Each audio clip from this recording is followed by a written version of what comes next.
Ladies and gentlemen, welcome to the Jack Burford Chevrolet Sports Show, live on WBON TV Channel 9 and on radio at V99.3, Sports Radio 103.5 and Y92.5. Support your favorite local teams and enjoy the Jack Burford Chevrolet Sports Show. Also brought to you by Bishop Small Engine Repair, the law offices of Patrick O'Neill, Nuevo Vallarta, and Aero Auto Glass. Now let's go live to your host, Michael Watkins and Samantha Burford. Good evening, everyone, and welcome into the Jack Burford Chevrolet Sports Show. Samantha Burford, Michael Watkins. Are you tired of seeing me? Yeah, we saw each other a lot the last little bit. I know. I saw you Friday night, and that was fun. It was fun. We had a good time. Suits for Seniors 2025, and it's an event that's fourth annual this past year. This past Friday took place over at Chenault Vineyards. And listen, while Gage and I were on our way out there, we're like, man, the rain is a threat.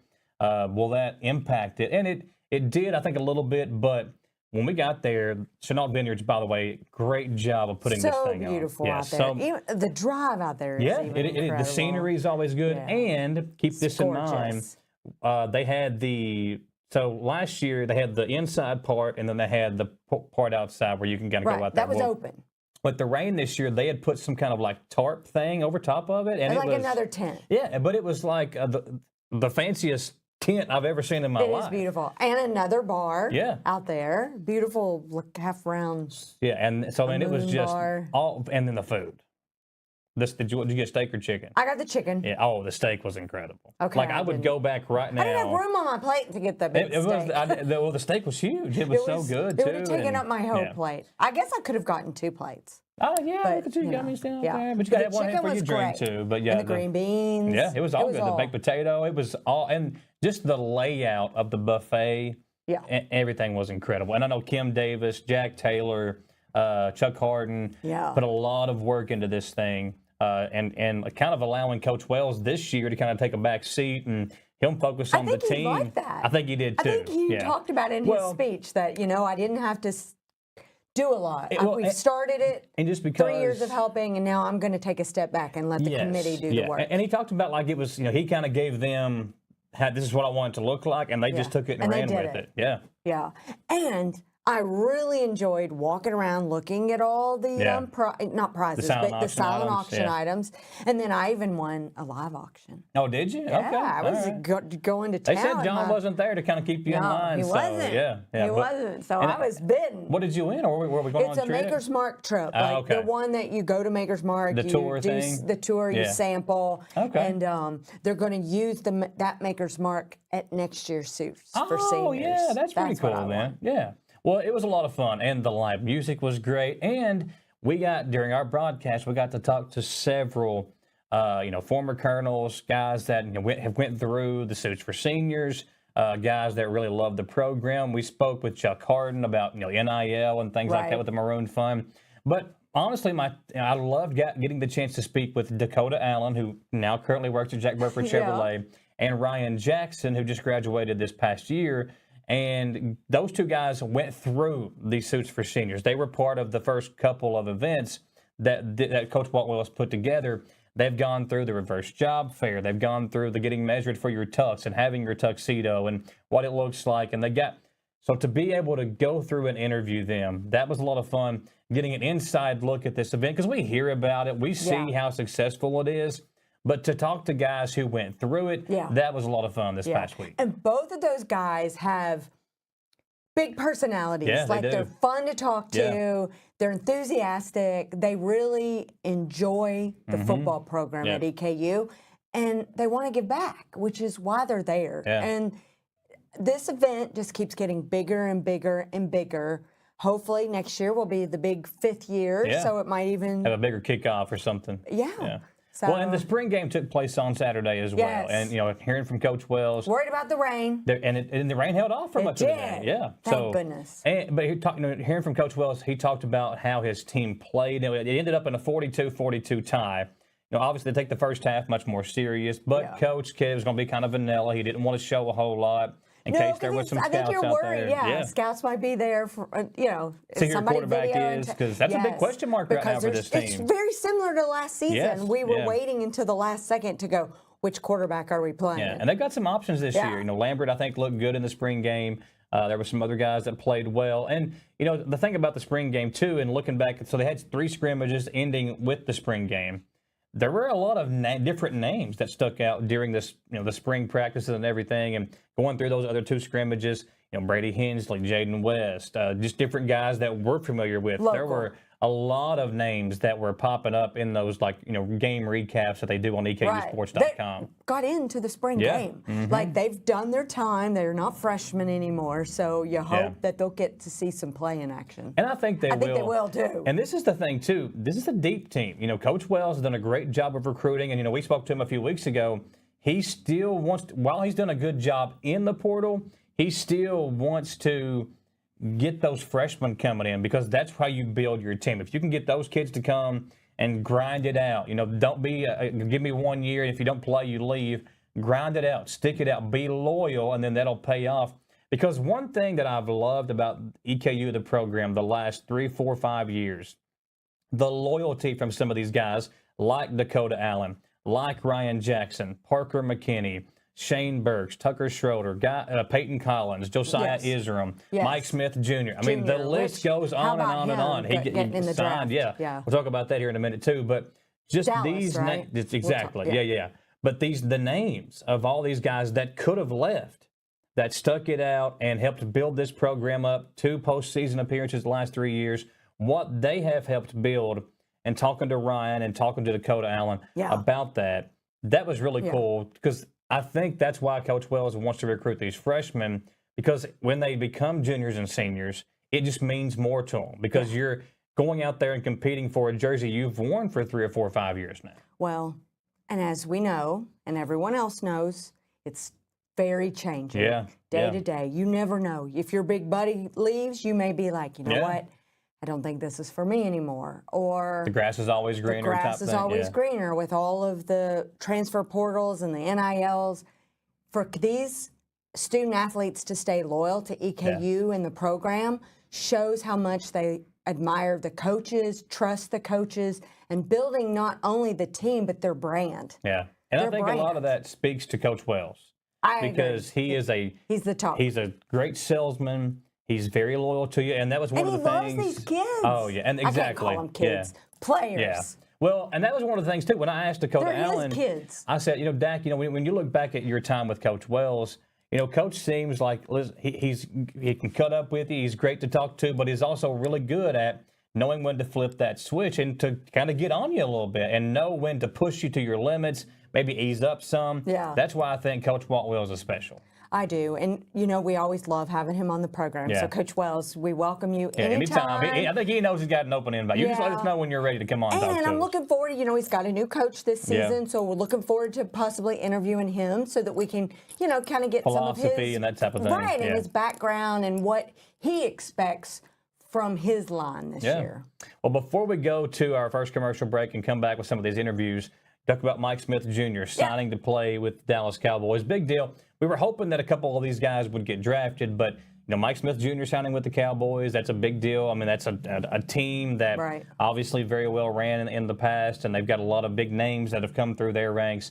So a legendary team gets, in my mind, a legendary player, especially when you look back on his career at EKU. And he had that vertical jump when the scouts were here. And he was just, honestly, he might have had the biggest personality of all the people that we've talked to over the last 3 or 4 years. Yeah, he was, but he was also quiet. Like, he was just... focused. Exactly. And he had his game face on all the time. Oh, even when we interviewed him, he had his game face on. Like, I know exactly what I want.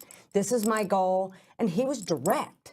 As far as, this is my goal, this is why I'm here, and I'm going to the next level. Yeah. His confidence was through the roof. It was. So we're still waiting on Peyton Collins. Yeah, still waiting on Peyton Collins, and I think he'll end up somewhere. There's a couple other guys that might get some preseason training camp invites, but, you know, there are a lot of talented guys. And that's the thing about college football. You go through, and you saw it in, like, the Shadur saying, we won't get in, that's not really something that we cover, but a player like that, it was a top 5 draft pick for the entire process, falls all the way to the 5th round. And that was the biggest story out of the NFL draft. Oh, yeah, it really has been. And then I saw this morning where he got pranked. Yes, that was bad. I don't know how you guys feel about that, but I feel like that's a little dirty. It was. The kid got the number from his dad's Yeah, his dad was a defensive coordinator with another team, and that was very bad. Not a good look for that dad, and obviously the son. The kids apologized. But, I think he even called and apologized to Shedeur. How do you feel about that?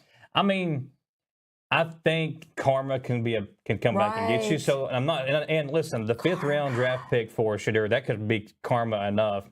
But now there might be some karma coming back the other way for that guy that did the prank call. And you hope that the Sanders kid, Saunders, I don't know how he said it. Yeah, Shedeur Sanders. Right, and you hope he's learned something from this. Yeah.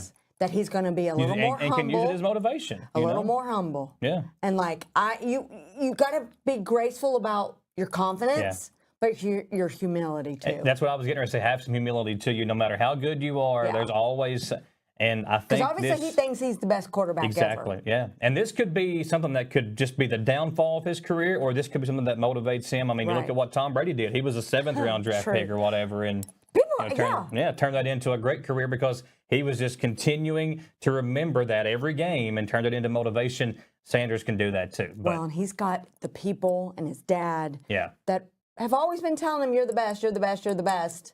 We're going to get you in the NFL. Yeah. They got him there. It's a little different not than the that route path. that they thought they were going to take, right? Yeah. So, but you know what? This fall, I'm going to be following him. Yeah. Oh, I think everybody will. And here's the thing, too. The Browns have a lot of quarterbacks. So. Yeah. Like, he had that big NIL deal, but now they've got money. This is going to take him to another, people are going to be watching him, and not just NIL, like that was NIL, but I'm talking about real sponsors now. Yeah. Brand sponsors. How do you handle yourself now? Nike. I mean, you never know. You never know. You don't know. Yeah. You know. Well, we have got an interview with Tom Luganbill, former EKU Colonel, football player, now working at ESPN, many different hats that he has worn during his career. We spoke to him on Friday as well about why he enjoys coming back and taking part in Suits for Seniors, his relationship with Coach Wells, his son now playing on the team, and why he loves Richmond and EKU football. When we come back from our first commercial break, we'll check in with Tom and recap that interview with him from Friday night's Suits for Seniors event. So don't go anywhere. We'll be right back on the Jack Burford Chevrolet Sports Show. At Jack Burford Chevrolet in Richmond, Kentucky, we believe in treating our customers like family. As a family-owned dealership for 60 years, we offer top-notch customer service and a friendly, knowledgeable staff. From sales to service, we're here to meet all of your automotive needs. Come on in and see our new and quality pre-owned vehicles, or check us out at jackburford.com. We would like to invite you to join our family at Bishop's Small Engine Repair. Outdoor Power has become a family tradition, with 3 generations here bringing you years of experience. We will help you find the best selection of outdoor power equipment from Code Cadet, Grasshopper, DeWalt, Makita, Echo, Shindawa, and now Steel in our Georgetown store. Or bring your equipment into our service department. We will keep it running for years to come. And as with all families, we have to keep Mama happy. So come on in and see us at Bishop's Small Engine Repair in Richmond and in Georgetown. Who makes the best meal in Richmond? Nuevo Vallarta. Friendly service, a place that's good for kids and good for groups. Head to Nuevo Vallarta on Big Hill Avenue in Richmond. Nuevo Vallarta is known for warm hospitality, great prices, great food, and the best fajitas in town. Start with an appetizer, order a la carte, or choose from their huge menu of Mexican favorites for grown-ups and kids. Nuevo Vallarta on Big Hill Avenue in Richmond. Patrick O'Neill has been serving Central and Eastern Kentucky since 1995. When someone is accused of something they didn't do, or when a good person makes a mistake, they need the best representation they can find. And that's Patrick O'Neill. Whether it's criminal defense, Social Security, disability, personal injury, workers' compensation, or deeds and wills. When you need legal advice, trust the expertise of Patrick O'Neill. He will get you the money you deserve. His office is located in Jackson, but Patrick practices all over Central and Eastern Kentucky. For more information or for a free consultation, call 606-666-2990. Richmond's very own TV station signal is now stronger than ever. If you're enjoying free over-the-air TV, rescan your TV now for all the channels WBON TV offers, including Channel 9.1 with the AMG network featuring great programming like Forensic Files, Cheaters, plus live local sports and our daily Live at 5 local newscast. Channel 9.2 with the Buzzer Network. Enjoy your favorite game shows of yesteryear. Channel 9.3 is the Heartland Network with classic classic country and southern gospel music, The Crook and Chase Show, classic movies, Jimmy Houston Outdoors, and much more rural living programs. And Channel 9.4, that's Retro TV, featuring classic TV shows and movies you love and remember. For more information on over-the-air TV, visit our website, WBONTV.com, and click the Over-the-Air tab. Drop us a line today and let us know where and what you're watching. Email us at info@WBONTV.com. I don't think you need a ton of introduction here, but no, for the folks that don't know you, ESPN, you played for Eastern in the mid-'90s, you said. So give us a little bit about yourself and kind of what's going on with you now. Well, I was a transfer here in the mid-'90s, and a little background, everything's about relationships and recruiting, right? Well, at the time, the defensive line coach here was a guy by the name of Jim Tenera. Okay. Worked here for decades under Roy Kidd and even after. And his twin brother is my dad's best man in my parents' wedding. Wow. Okay. So I've known them. And so I was a starter at Georgia Tech my junior year, had some things shift and needed to find a new destination. And in those days, I had a redshirt year. So I could have gone from Power 5 to Power 5, sat out and still had a year of eligibility. But I just didn't want to wait. I wanted to play. Yeah. And at that time, EKU and the Colonels were winning his program in, at that time, Division I AA history, and still way up there now amongst FCS programs. So it just kind of made sense. And I've told people, I can't tell you how many people I've said this to, and I was very fortunate. I've been a 4-year starter in college, and I've gotten to play on national television. I've gotten to be on College Game Day as a player, and Thursday night college football ESPN back when it was a really big deal. I spent 1 year here, and if I could go back and do it all over again, I would have spent all 5 here. Now, you were here last year, right? And have you come to the 2 previous? I've come to every one since it started. And, Coach Wells and myself go back late 90s and have always kind of stayed in touch. And then, when he got this job, I kind of just immediately reached out and said, okay, what do we got to do to get this thing back on track? And, then he starts coming up with ideas like this in ways to further enhance not just the exposure of the program, but the ability to have the resources you need to compete. I think that's the thing about college athletics now, is especially in football, is it's always been a money game, but you've got to be able to provide, and you got to be able to have some unique avenues to make your place special, make your place stand out. And to be honest with you, and I know Coach Stoops up at the University of Kentucky does this, a very similar event here, but this is something that not only is great for fundraising, it's not only great for the program, it's not only great for camaraderie and bring guys like myself and others back, but what it also does is you're now providing guys who are from their junior to their senior year are starting to approach the end of their college career, and guess what? They're going to go out in the real world, they're going to get a real job. And so the ability to outfit those guys, put them in a position to present themselves well. I know there's a job fair that goes along with this thing. This morning. This morning. And so, to me, that's what it's all about. So you prepare yourself to be the best version of you and to be able to raise the funds and provide that. And listen, the vast majority of guys, they don't have the ability to go out and spend $800, $1,000, $1,500 on a suit. So the cause of it, I just think it's outstanding. Now, you talked about your relationship with Coach Wells. You said it dated back to the late 90s. Talk about that and kind of how your all's relationship started. And, you talked about being close with him today. And obviously, to me, I've gotten to know a lot of the coaches with our business and what we do here. Yeah. But he is such a good salesman. I mean, and that's what I feel like you've got to be nowadays with the portal and everything else, because not only are you selling the community on supporting your team, you're selling your program to, prospects and things like that coming out of high school. Now you got to keep your own players. So you got to sell your team on staying within the university. And I know players come and players go, but I think that is what he is really good at, is promoting the university. And he's an old school coach, and I think that's why he has been so successful here. Well, he's always been acutely aware and embraced the history and tradition here. And obviously that's tied to Coach Roy Kidd, right? Yeah. And he had an opportunity to come here towards the latter portion of Coach Kidd's tenure. And it's interesting because our old athletic dorm that we used to live in, O'Donnell Hall, that was actually his first home on this campus. Wow, okay. He had just gotten married, and at that time you had a GA, or what we called restricted earnings coaches, and they lived there. And they were in charge of keeping us all in line, right? And so, he was. I can't imagine Coach being that. I don't know if he had a lot of success doing that. And so, I think that when you're starting your career as he did as a coach, and you're under the tutelage of a guy like Roy Kidd, all right? And the performance of this program, the sustained consistency and success in championship-level play, it puts a guy like Coach when he moved on to the next step and the next step, because that's what the coaching profession is, right? Yeah. You're going to bounce around, you're going to go to different places, you're going to draw different philosophies and different ways of skinning a cat, and then all of a sudden you realize there's an opportunity out there to kind of come home, right? And at a place like EKU, we don't have to sell tradition here, right? We don't have to sell history here. But to your point, what you do have to do now is that's not enough. Yeah. You have to get creative. You have to expand your staff. You got to be able to fund facilities upgrades. You've got to be able to put on events just like this that did not exist 5 years ago.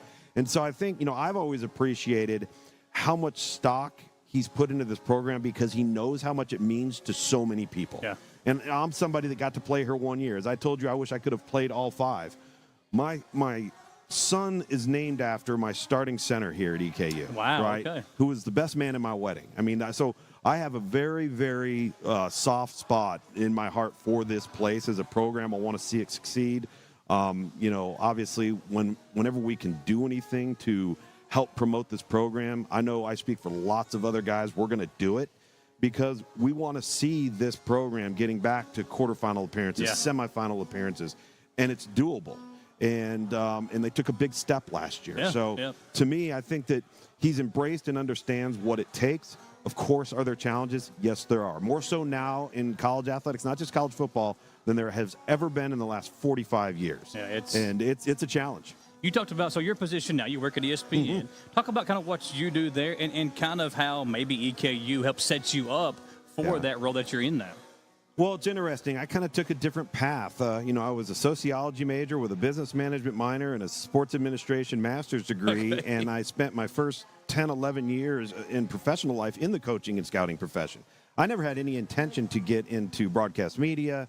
I don't have a journalism background, none of those sorts of things. And towards the latter part of my coaching career, I really started to get into the player personnel and player evaluation side. And I happened to be working for a company, and ESPN at that time had contracted us out to do some behind-the-scenes work for college football in the National Football League.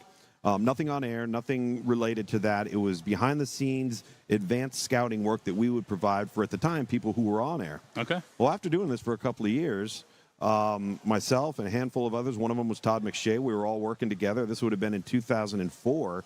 Somebody at ESPN finally said, you know what? Can you guys do the TV part? Because right now you're doing all the work.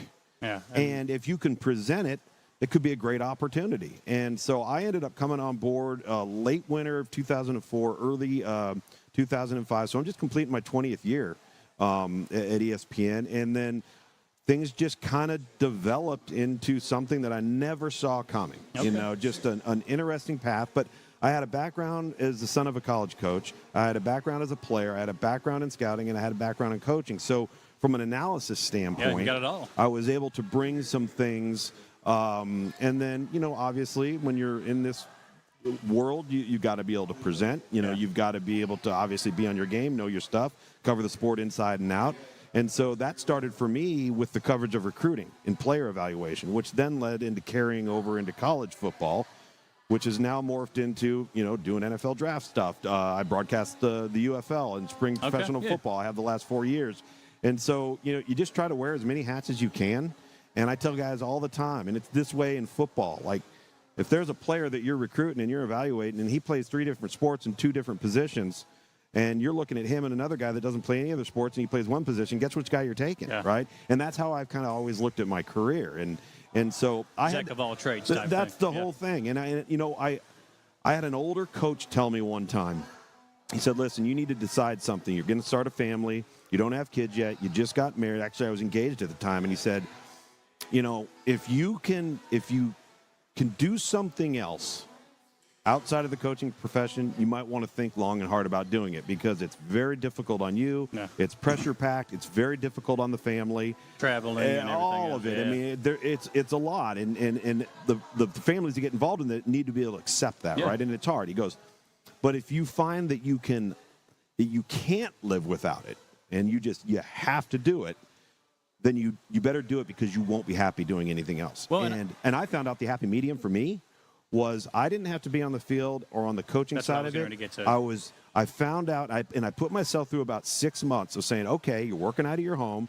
You're doing nothing but putting, at that time, DVDs and beta tapes into the machines and just watching tape and writing reports and grading players. And I realized, you know what?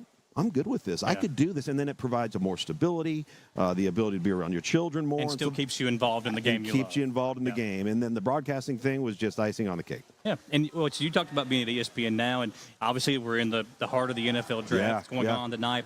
What do you think, as far as EKU players or players that are, Austin Peay, other schools that are in the same conference with Eastern and some of the smaller schools, what is the key to kind of making yourself stick out? Because there's a lot of really good players. There's a kid, I think, at Central Arkansas that's a projected high draft pick. And there's a lot of names out there that are going to be called. But what do you think needs to happen for these guys to be able to make it to that level? Well, unfortunately, one of the things that might need to happen is a negative when it comes to FCS level football, Division II level football. And that is when you go out and you identify a player as a member of a coaching staff, you recruit that player, you sign that player, and you develop that player and he becomes really good, guess what? Yeah. He's gone, get him, right? And so now, you always hear about coaching mottos and philosophies, and it used to be, okay, we'll recruit and develop. All right, well, now it's recruit, develop, retain. Yeah. And the retention part of it's the hardest part of it because not everybody's playing with the same dollar bills, right? Yeah. Not everybody has the same available resources. So you're going to see a lot of guys that develop at different rates and they decide to either stay at a place like EKU or North Dakota State or Montana or wherever it is, or they're going to go. And that creates challenges now for guys like Walt Wells and his staff and various other programs. But listen, I've always been a big believer, and we're in this whole world of name, image, and likeness right now. And name, image, and likeness is based off of value and marketability. Okay, well, what makes you marketable and what gives you value? Performance. That's what gives you that. If you perform, the name, image, and likeness part of it will take care of itself. And players at all levels need to understand that. And that doesn't mean that if you're a really good player at EKU or you're a really good player at Murray State or what have you, doesn't mean you got to leave and go somewhere else. Yeah. It doesn't necessarily mean that that's going to be the answer, that the grass is going to be greener on the other side. A lot of big names out there. There's a lot of guys out there, and listen, there's very few roster spots. Yeah. And everybody always tends to think that that grass is greener on the other side, and sometimes they're not getting the best advice either. And you see guys make mistakes, and then they can't take it back. Yeah. And so what you'd hope is those guys that you did develop and you did recruit and you generated that genuine relationship with them, that there's something on their side that says, you know what, I'm going to stick it out here. Yeah. And you listen, it may not be for $700,000 like it would be at LSU or this and that, but if it's something because the program has resources due to events and things like we're doing right here, then it's going to at least be presented to the prospect and to the player to say, hey, listen, we want to keep you here. Yeah. All right, and this is what we can do. Obviously, there's going to be things we can't do, and that's just the reality of the coaching world right now. Well, and I think, too, you could be – you talked about LSU. We'll just say Eastern had a guy, okay, and that was the guy. Yeah.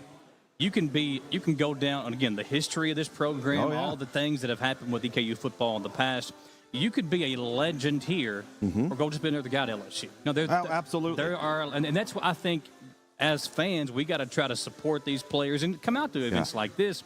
But I think that's one thing that Coach Wells is really good at, the loyalty factor. I mean, he's been a guy that's came back to this program because of what it meant to him. And I think that's why it makes him a perfect coach to be here right now in this new era that we're in of college football. When you look at Richmond as a whole, it's obviously changed a lot since when you were here. What is your favorite part about coming back? I mean, is there a restaurant you got to go eat at? Is there, just some friends you want to hang out with? Is there a place that you used to go to when you were on campus that you want to go back and see? Well, I'll say this. The downtown has changed significantly. It's changed a lot in the last year. And particularly in the last 25 or 30. But I would tell you, if there was a place that is near and dear to all of our hearts as players, former players here, it would be Madison Gardens. Okay. And, Tom and Steve Thilman, who have owned that place since its inception in 1982, always treated us so well. And I can't tell you the amount of stories that myself and my guys, we still talk about. Remember that time we were getting on the bus at Murray and Tom and Steve were out there and just the support in those guys. And I can remember going on Monday nights and going into the Colonel Dome, sitting up on the upper deck. We watched Monday Night Football, and there's no better wings anywhere on the planet in my estimation. So you have those memories, right? But then you also, to me, every time I drive down the middle of downtown Richmond and I look right and I see the top dog. Oh, yeah. And I see the dog there, and it just breaks my heart. I was like, how has that not been somehow rehabilitated, reopened, because it would be just a monster. And you want all the other athletes and the football players and everybody to experience it the same way I did. And that we all did. And now I understand it's a different era and it's a different time. But, like, my son's a long snapper here. And I used to he's like, why is this place so important? I said, you're going to be here for however long you're here, and then you're going to come away from here. And 10 years from now, you're going to have your own place that feels that way for you about Richmond. And it may not be the Garden. That's fine. But I said, you'll understand at some point. You just don't get it right now. Well, and there's so many legendary stories about the 80s and the 90s and EKU party school. And you were right there in the middle of it. Oh, man. I'll never forget on my recruiting visit, we're driving right by the dog, and there's that little package store that's right across the street from it. Yeah. And I'm from Southern California, right? I'd been to Georgia Tech, but I'd grown up on the West Coast. I'd never seen a package store where you could drive through. I'm sitting there going, what in the world is? I mean, that stuff was kind of foreign and unique to me, but you're right. I mean, I can name off the places, Tazwell's, the Cherry Pit. I mean, all these different spots that the dog, as we talked about, that were all just burned into our mind as part of the experience here. Did you get a chance to come back to the dog when they had it open for homecoming? I didn't. It was on homecoming weekend, and of course I've got college football to broadcast, and that's the challenge for me. And what makes an event like this, what makes spring football tomorrow great for me, is I don't get to see my son in a football setting. Yeah. And Walton allowed me to come out to practice the other day and just kind of shoot the breeze and watch practice, but that to me is really cool because I won't get to see things in the fall, At Jack Burford Chevrolet in Richmond, Kentucky, we believe in treating our customers like family. As a family-owned dealership for 60 years, we offer top-notch customer service and a friendly, knowledgeable staff. From sales to service, we're here to meet all of your automotive needs. Come on in and see our new and quality pre-owned vehicles, or check us out at jackburford.com. We would like to invite you to join our family at Bishop's Small Engine Repair. Outdoor Power has become a family tradition, with 3 generations here bringing you years of experience. We will help you find the best selection of outdoor power equipment from Code Cadet, Grasshopper, DeWalt, Makita, Echo, Shindawa, and now Steel in our Georgetown store. Or bring your equipment into our service department. We will keep it running for years to come. And as with all families, we have to keep Mama happy. So come on in and see us at Bishop's Small Engine Repair in Richmond and in Georgetown. Who makes the best meal in Richmond? Nuevo Vallarta. Friendly service, a place that's good for kids and good for groups. Head to Nuevo Vallarta on Big Hill Avenue in Richmond. Nuevo Vallarta is known for warm hospitality, great prices, great food, and the best fajitas in town. Start with an appetizer, order a la carte, or choose from their huge menu of Mexican favorites for grown-ups and kids. Nuevo Vallarta on Big Hill Avenue in Richmond. Patrick O'Neill has been serving Central and Eastern Kentucky since 1995. When someone is accused of something they didn't do, or when a good person makes a mistake, they need the best representation they can find. And that's Patrick O'Neill. Whether it's criminal defense, Social Security, disability, personal injury, workers' compensation, or deeds and wills, when you need legal advice, trust the expertise of Patrick O'Neill. He will get you the money you deserve. His office is located in Jackson, but Patrick practices all over Central and Eastern Kentucky. For more information or for a free consultation, call 606-666-2990. Richmond's very own TV station signal is now stronger than ever. If you're enjoying free over-the-air TV, rescan your TV now for all the channels WBON TV offers, including Channel 9.1 with the AMG network featuring great programming like Forensic Files, Cheaters, plus live local sports and our daily Live at 5 local newscast. Channel 9.2 with the Buzzer Network. Enjoy your favorite game shows of yesteryear. Channel 9.3 is the Heartland Network with classic country and southern gospel music, The Crook and Chase Show, classic movies, Jimmy Houston Outdoors, and much more rural living programs. And Channel 9.4, that's Retro TV, featuring classic TV shows and movies you love and remember. For more information on over-the-air TV, visit our website, WBONTV.com, and click the Over-the-Air tab. Drop us a line today and let us know where and what you're watching. Email us at info@WBONTV.com.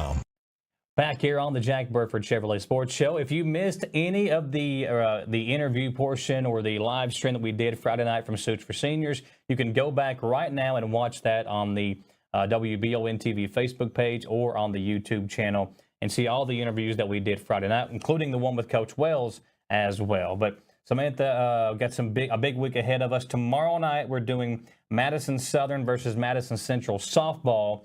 And then Friday, we'll be back over in Berea, Madison Southern baseball, taking on Wayne County. So a big week for the Eagles and the Indians trying to we're flipping the calendar over to May. And this is when you want to be playing your best baseball and softball. And we've lost a lot of games because of weather. As everyone knows, we've had so much rain.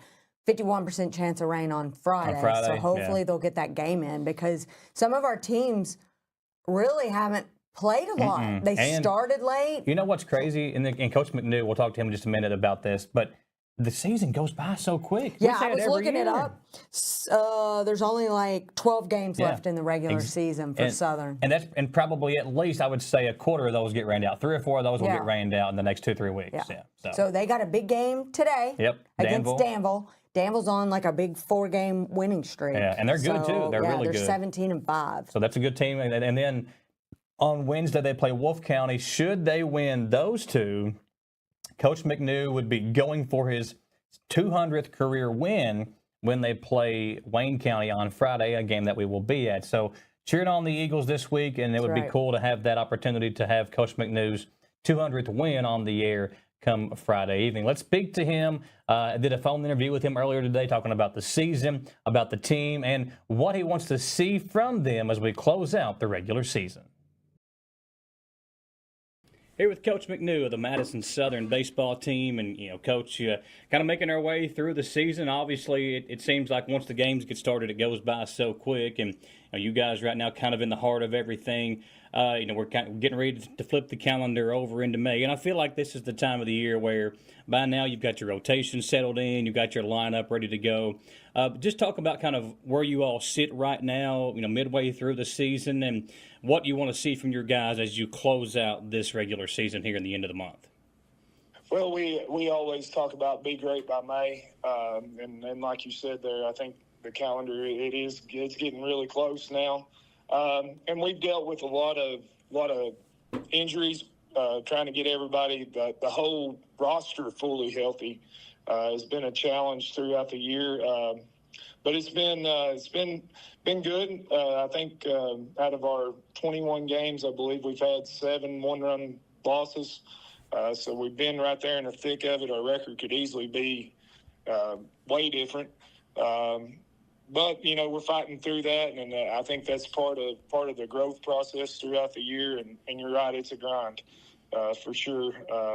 But we're looking forward to getting May going here, and hopefully that's when you want to be playing your best baseball for sure.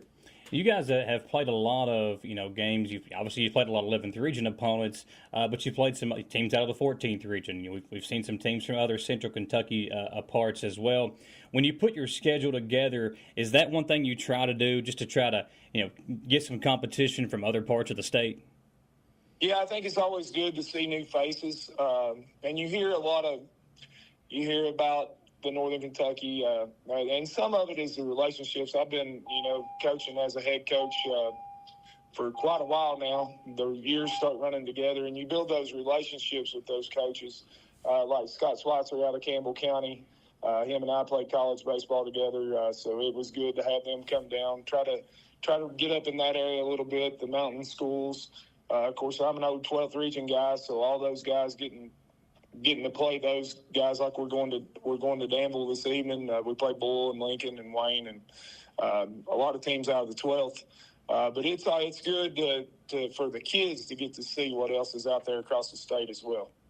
Now you look at the 11th region. Obviously, it's a mini state tournament. Whenever you look at top to bottom, I feel like there's always 4 or 5 teams every year, sometimes more than that when they're on their game, they can go out there and win the 11th region championship. Talk about competing in the 11th region and how that makes you better as well. It definitely does. I think I would put it in the top 2 or 3 regions in the state. I think you definitely have the ones out of Louisville, and then Lexington, and you have like Bowling Green and Owensboro. I mean, those are usually of course, that's your more populated areas as well. But being in 11th, it is a challenge. But it's one of those things that you get the opportunity to be around great players every year. You know that every team somewhere along the way is going to have a guy on the mound, and that's part of the schedule too. You want to go out and see good pitching, so when you get into the postseason, that you're not seeing something that it's like, holy cow, I haven't got to see that. And our guys have realized that. I think over the past few years that if we're gonna go compete for this thing, we're gonna have to play them and learn from that as well. You spoke about, the last few years. Well, as long as I can remember, you guys have kind of opened up the season with Madison Central. I know this year's game was a great game, very competitive going into extra innings and that kind of intense rivalry to start the year. Talk about that game and how, a lot of times coaches can try to ease their way in, maybe get a week or two under their belts before you go play a big rivalry game like that. But you guys, both you and Central, you guys dive right in. Talk about that rivalry and how that very first game of the year, playing your opponent, playing the in-county rival, can kind of set the tone for the rest of the season. Well, I think Coach Roof and I we put it into perspective. It's a great thing, game one, to see where we are and to get that feeling early. I mean, I'll be honest, that game this year had the feel of a region tournament. Yeah. Or a district championship game. I mean, it had a really good feel to it. You could feel the rivalry in it as the game went along there. Of course, we were on the losing end of it. Last year, we were on the winning end of that game one. And I think it gives each team kind of momentum, but it also gives you a chance to say, hey, like, maybe this is where we want to be back when we see them again in May, hopefully. I think Southern and Central played each other how many times, in the district tournament. Yeah. And if they draw each other as well. So for us, it's been good for our kids that they know they can play with anybody in the state. So in that game one was a great way to kind of get the season going quickly, I guess you could say, with that feel about it. It's talking about the rivalry. You want those games.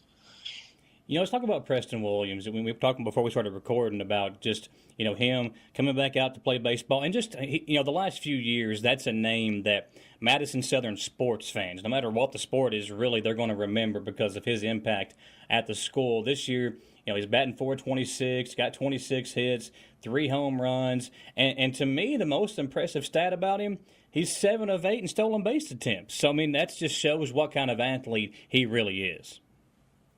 We played Connor High School in Northern Kentucky a couple of weeks ago, and he hit a ground ball to second and beat it out. And that was one of the first things Coach Schleiser, where's the football guy that can flat out run? And that's what a lot of people don't realize. If you look at him, he doesn't look like the speed guy, but man, he can fly. But he's been such an asset to us this year. And I tell everyone his character is so much more. Like, that kid is such a great kid to be around. He's the type of kid I want my kids around, my own kids. He's such a role model in that way. But man, what he's been able to do, I think 6th grade was the last time he had played. Wow. And he came out and took BP with us there day one. And you could tell, like, it was there day two.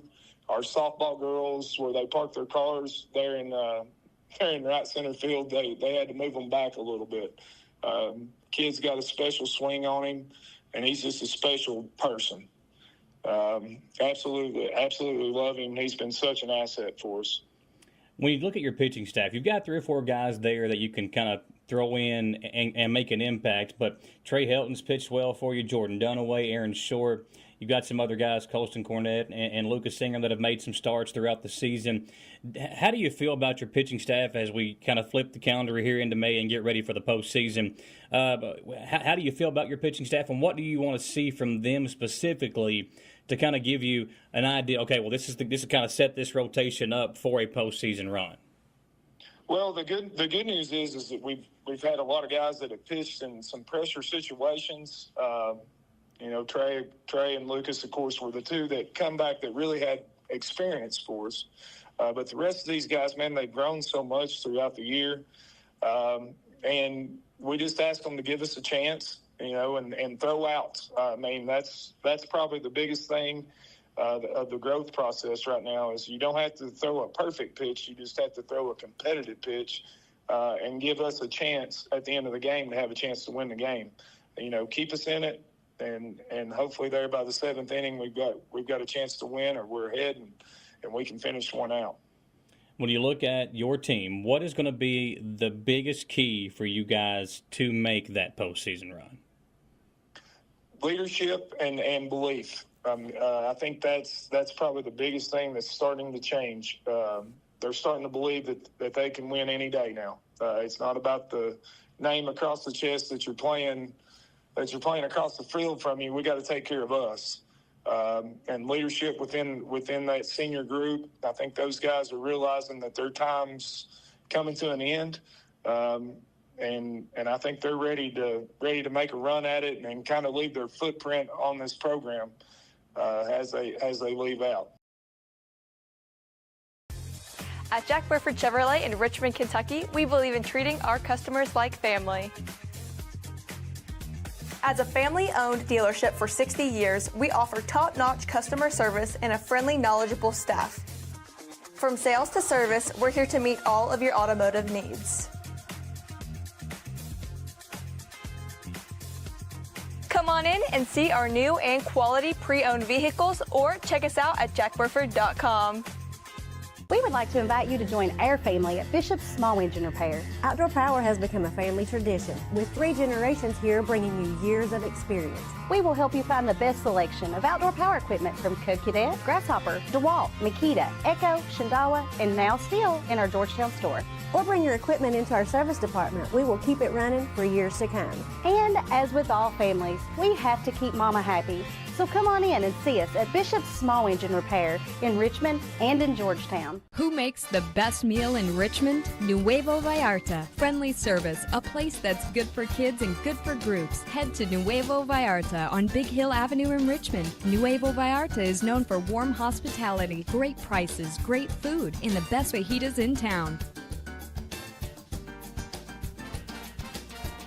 Start with an appetizer, order a la carte, or choose from their huge menu of Mexican favorites for grown-ups and kids. Nuevo Vallarta on Big Hill Avenue in Richmond. Patrick O'Neill has been serving Central and Eastern Kentucky since 1995. When someone is accused of something they didn't do, or when a good person makes a mistake, they need the best representation they can find. And that's Patrick O'Neill. Whether it's criminal defense, Social Security, disability, personal injury, workers' compensation, or deeds and wills, when you need legal advice, trust the expertise of Patrick O'Neill. He will get you the money you deserve. His office is located in Jackson, but Patrick practices all over Central and Eastern Kentucky. For more information or for a free consultation, call 606-666-2990.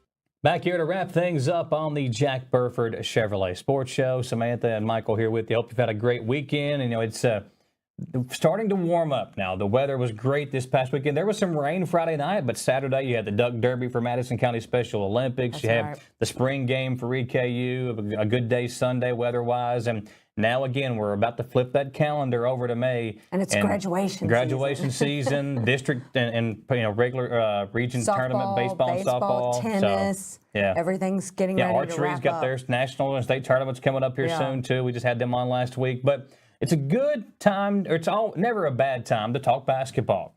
And obviously, EKU's had a lot of portal news. We know what Kentucky's done in the portal. But once Berea College, listen, they've got a very good team coming back next year under the direction of Coach Austin Newton, who's done a really good job with that program over there, I think going into his 4th season. Yeah. And he's continuing to add some homegrown local talent, and one of our favorite players to watch over the last few years. We've been watching him forever. Yeah, and played for Coach Newton. Kason Nabi is going to sign tomorrow to play at Berea College, and that's a big deal for Nabi and for Newton as well. Oh, absolutely, and we've really enjoyed watching him over the years, and it was so sad when he got injured his senior year, because one game left. I mean, right there, you had one game left before districts, and they're gearing up for that Central Southern game, and You don't get it, obviously, because and he knew the moment it happened at the game. He knew, and his brother knew. Like, they were all there. They knew. Yeah, Everybody and it's just knew. a heartbreaking way for one of the most legendary careers in Madison Southern basketball history to end the way it did, not having a chance to go out and compete the way he wanted to. Yeah, it was sad, but it happened. And my daughter tore her ACL the very first cheerleading practice her senior really? year. I didn't know that. Yeah. So she was out all of football season, didn't really get to start doing sidelines cheering until like near the end of basketball. Wow. Yeah, So, and that's the thing it about happens. these athletes. And listen, they go through, and it's happened a lot too in the past with players being out. But Case and Nobby, to be able to go through your entire senior season, and he played so well, and he took that Madison Central Southern rivalry very personally. He did. So to not be able to go out there and play that final game was heartbreaking. But today, again, we spoke to him about signing to play at Berea College, what it meant to him to be able to continue his basketball career. That's what their goal is, exactly, right? And in his backyard, essentially, at Berea College. And his family, they're all going to be able to watch him. Yeah, and I know Coach Newton's excited about it as well. Let's hear from Case and Nobby, who is signing tomorrow to play basketball at Berea College. Talking with the all-time assist leader at Madison Southern High School, the boys basketball team, Case and Nobby. And Case, first of all, man, congratulations on a tremendous career. We'll look back on your time at Southern now, and we'll start with kind of the ending. We'll look back, but obviously not getting to play in the district tournament this past year, tearing your ACL there right at the end of the season. Just talk about the emotional part of that and knowing that you were not able to be out there and close out the season with your teammates. Yeah, it was hard, really hard, especially with my little brother. Seeing him after it happened was rough. But I just try to stay positive and, be a good leader to everyone. And we knew we could have won, but it is how it is. Those two regular season games with Central, came down to the wire, especially that one in the tournament championship. And, I think everybody was looking forward to seeing you get one more crack at on your senior season because, that rivalry, how deep it is. And you kind of being the guy for your team, Jake being the guy for Central, seeing you guys kind of go head to head. And two of the best in the 11th region not getting able to have that opportunity was hard for a lot of fans. But you talked about your little brother. Talk about that. Just what was it like being able to play with him during your senior season, and see him get better each and every single game? It was great. It was a dream for us to play together, and I just try to stay positive with him because I know since he's young, he's going to have mistakes and all that like I did. But I just try to stay positive with him, and I think it really helped him at the end of the year, and I think he'll have a good career. When you look back on your time, obviously all-time career assist leader, is that something that you have kind of talked to him about being a leader, or is your all's games a little bit different as far as the way he plays and the way you played?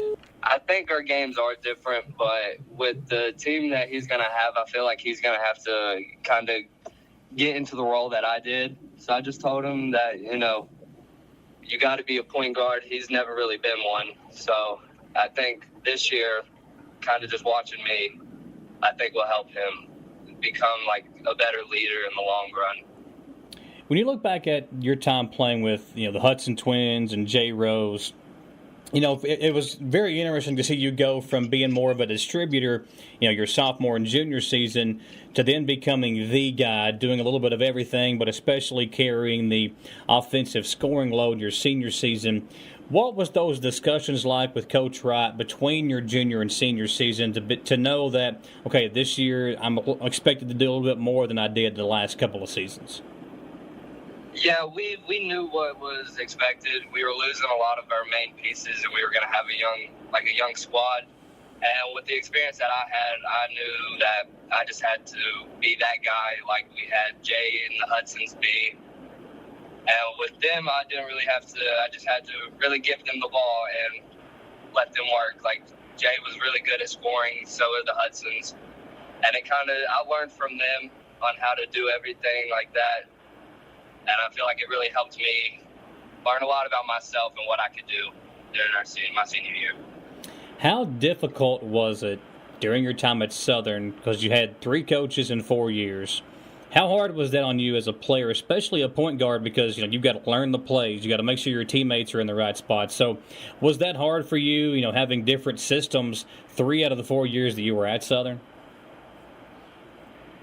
The first 2 years wasn't that bad because Bevins was an assistant coach, so we all knew him and he knew us. But with Wright, I feel like we all had to work a little harder because there was rumors about people coming in. So I felt like I had to re-earn my spot and just kind of make it where it was a lock that I could play and all that. Because we heard rumors about these 2 guys that were really good coming in, and there was discussions about me coming off the bench, which I would have been fine with, but it kind of just made me work a little harder. Okay. And now, when you talk about the all-time assist leader at Madison Southern, what does that mean to you? When you look back on your career and know that you hold a record at the school you went to, all the success that program had while you were there, what does it mean to you to go down in history as the all-time assist leader at Madison Southern? I think it means a lot because that's how my play style has been my whole life. I've always wanted to be a pass-first point guard, and I like seeing other people score. And it just really means a lot. How hard of a decision was it to say yes to Coach Newton? It wasn't really that hard. I've always loved playing for Coach Newton, and me and him had some great discussions, and it also helped that the Huddies were there at Berea, so I know them guys. And I just really miss playing with him and the Hudsons. When you look back on your time with Coach, obviously, he was a smaller guard himself when he played in high school, when he played in college at Eastern. What was your relationship like with him when you were a freshman and he was your head coach? It was really good because we've had discussions about how he was a similar guard like I was, and we've had talks about how I had to use my size to my advantage, my quickness, and I just had to kind of outwork everyone. Because where I'm so short that I'm at a lot of disadvantages. But it also helps me because my quickness, I can get around people fast.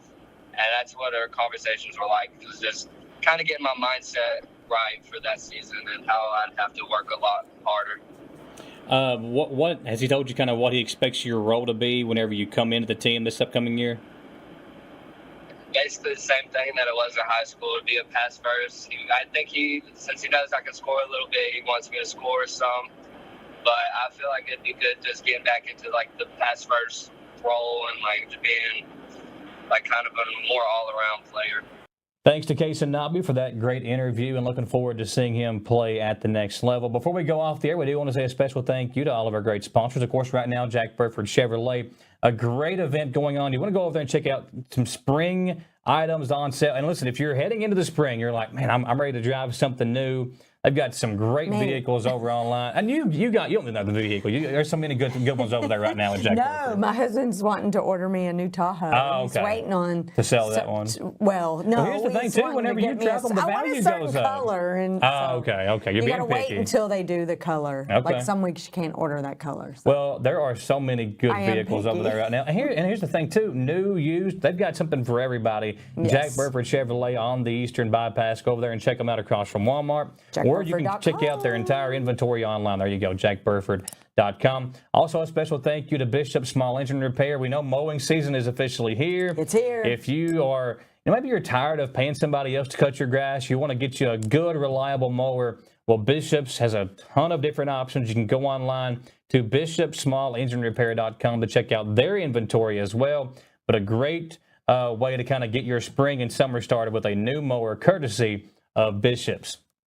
Patrick O'Neill, the law office of Patrick O'Neill, serving all over Central and Eastern Kentucky. Be sure to give them a call. And, of course, Nuevo Vallarta right here on Big Hill Avenue, always a great sponsor of local sports in the area.